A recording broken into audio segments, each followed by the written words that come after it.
I think it's an incredibly important thing to be doing.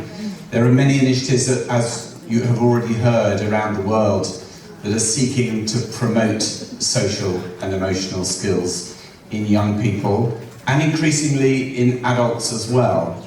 And I will say a little bit more about some of that. It's an important conference. I am honoured to be here. I'd like to thank the team for organising it and for putting on such a professional event. I'd like to thank the translator, who's got excellent English. I don't know whether that's being translated now. Maybe the Russians might be good. I'll start by saying a little bit more about me. Thank you for that kind introduction. I'm at the Institute of Psychiatry, Psychology and Neuroscience at King's College, London. It is the place where modern psychiatry was founded and now is the biggest institute for research and education in mental health in the world, and #1 in terms of its research quality on various ratings. But I myself, I'm not a clinical psychologist, although I've been doing a little bit of work with clinical psychologists. My lecture, which is so fondly remembered, was on children's developmental psychology. And that's my area of research, and that's why I've always had a great interest in promoting positive youth development. This is what I'm going to talk about, but I think some other people will join me to step in and explain bits as we move along. I'm going to begin really just by talking about cell skills, the importance of social and emotional learning, and I do apologise if Zura stole some of my points earlier. I'll try not to repeat them, but just to talk a little bit more about my experience. Then I think there'll be an opportunity to present the very distinctive and very high quality offering from SANA. And then I'll finish at the end, I hope, with a few broader thoughts about implementation, which again, I think has been prefigured, but I hope to add a broader perspective to contextualize some of this work. So,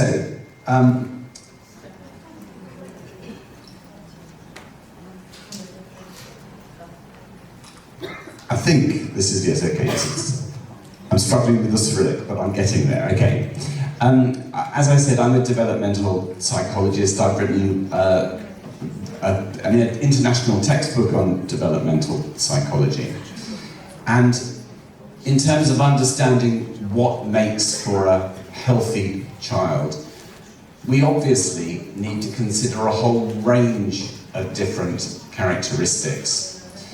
I think, as a parent of 4 children myself, clearly one of the most basic needs is to focus on children's physical well-being. And of course, we're here today to talk about social and emotional development and social and emotional learning. But as we have seen already this morning, giving children the skills and the emotional stability actually has health benefits later on in their life, in adolescence, and increasingly, research studies are showing, into adulthood, potentially throughout an entire life course. So of course, understanding those physical characteristics is really important, and we don't want to neglect those. But increasingly, across the world, there's a focus on understanding what provides enough support and enough education to allow children to become emotionally accomplished adults as well.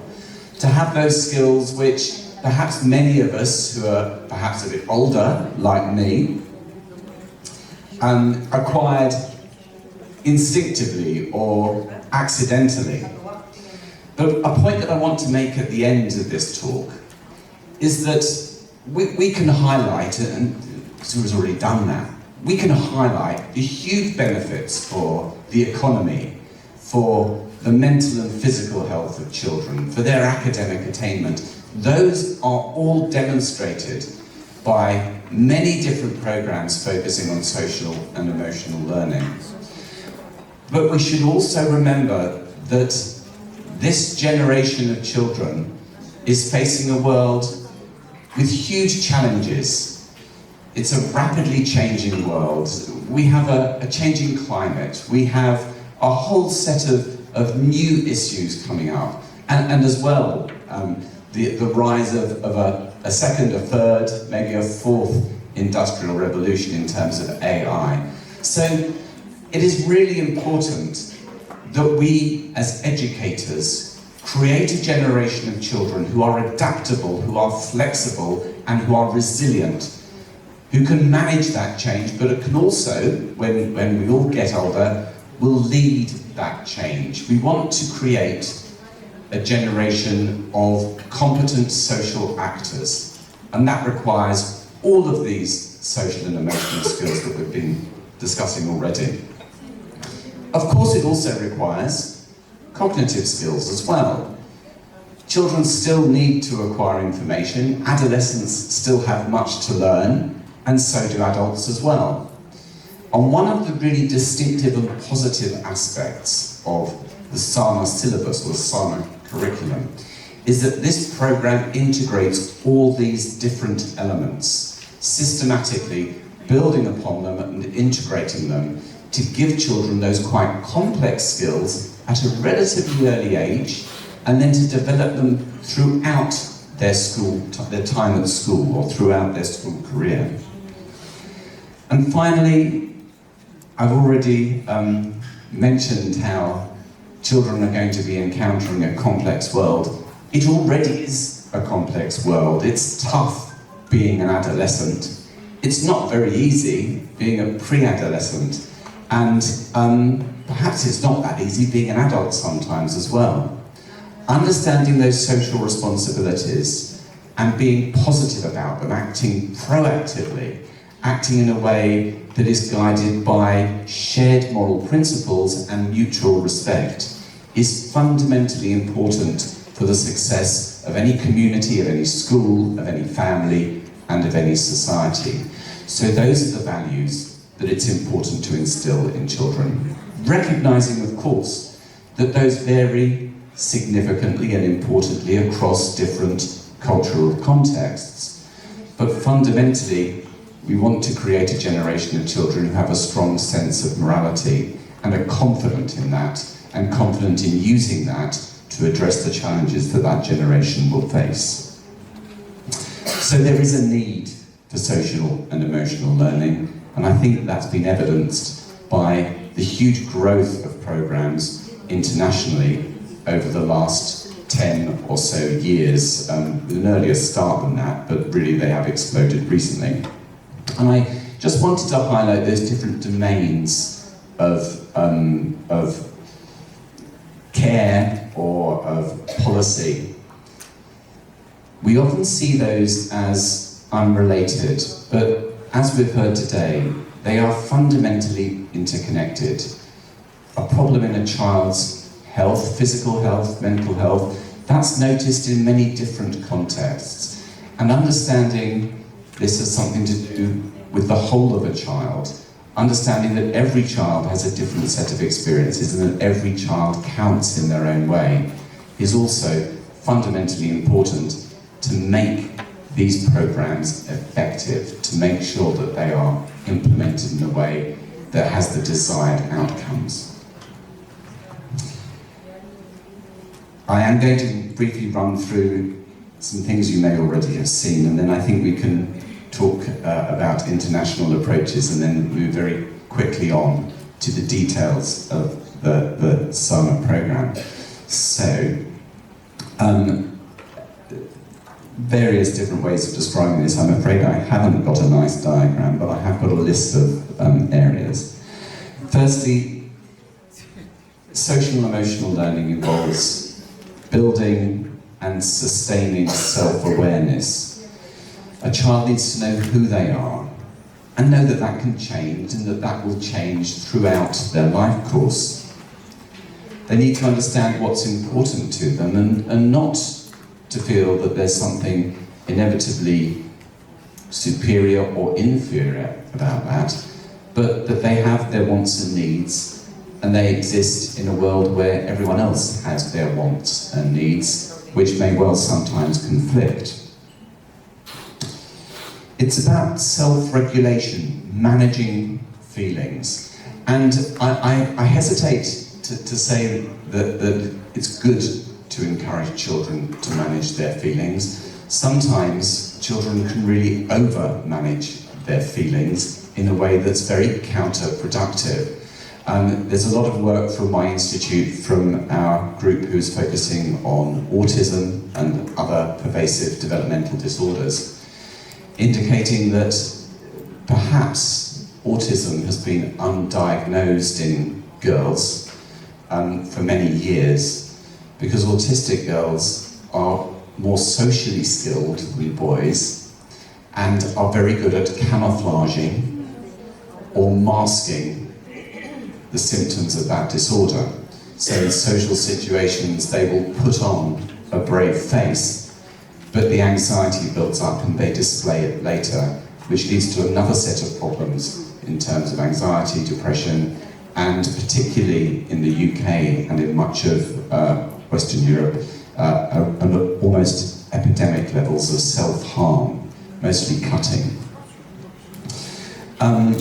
It's about motivation.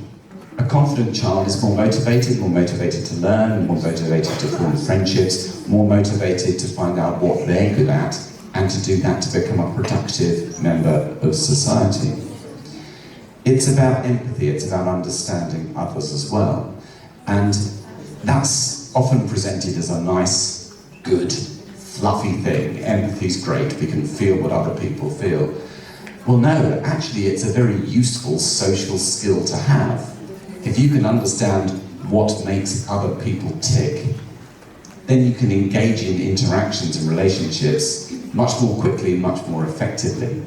So empathy is important for moral reasons, but actually it's an extremely useful skill to have if you want to be an effective social actor. And lastly, it is teaching those social skills. It's teaching rules, convention, manners, etiquette. Those are the rules of the game that make those interactions possible. And fundamentally, we do need to teach children, probably from quite a young age, what those rules are, so that they can employ them in a systematic way, and also in a way that's going to make their interactions more meaningful with their peers.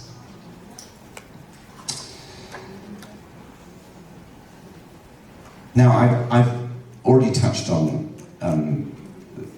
the ways in which social and emotional learning helps make young people and adults more productive, more effective. It makes them happier and healthier, and maybe we have a session later, maybe we can talk a little bit about some of the clinical experiences there. It also makes for a more cohesive school environment, which has benefits for behaviour and for learning, but also it makes children happier. It also makes teachers happier as well. I think I've never met a teacher, I've met many teachers, mostly in the UK and North America and Europe, but around the world I've never met a teacher who doesn't care passionately about the psychological as well as the intellectual well-being of their children. And quite often, the feedback that I get from teachers who've implemented programs such as this is, thank goodness, we've got something at last which gives structure to what we know needs to be done. So it's an incredibly useful tool for helping teachers to do what they want to do, but perhaps sometimes don't know how to do in a structured and systematic way.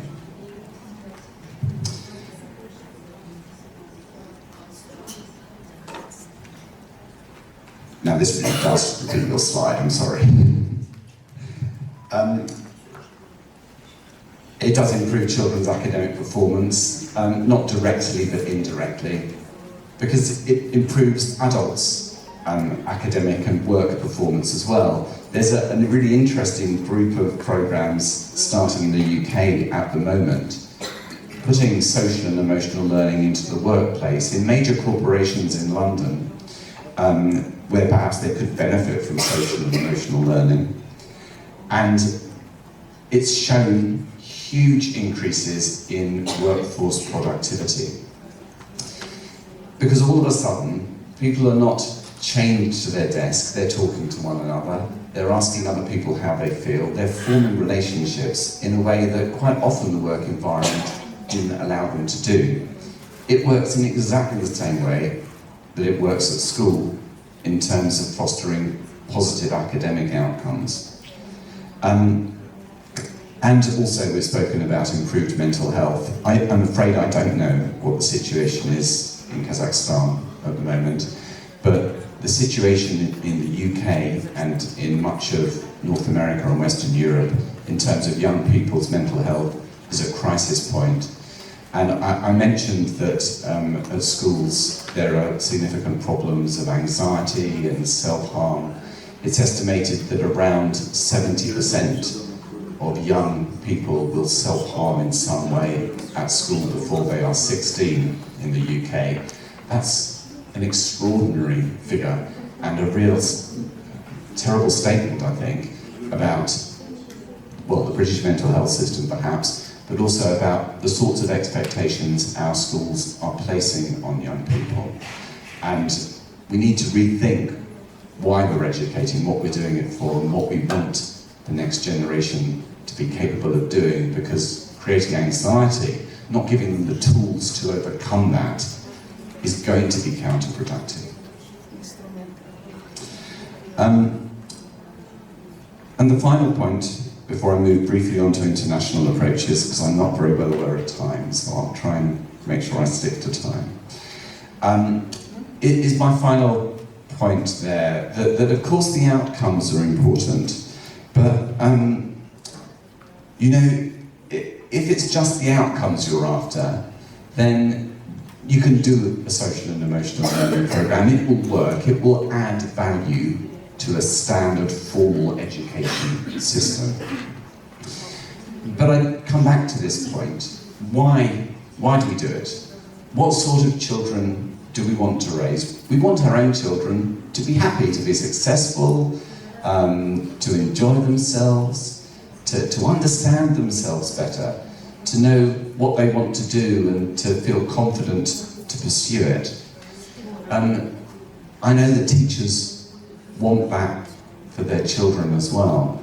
So there is a reason beyond the outcomes here. This is creating an environment, a community at a school that we all want to see extended more widely, I think.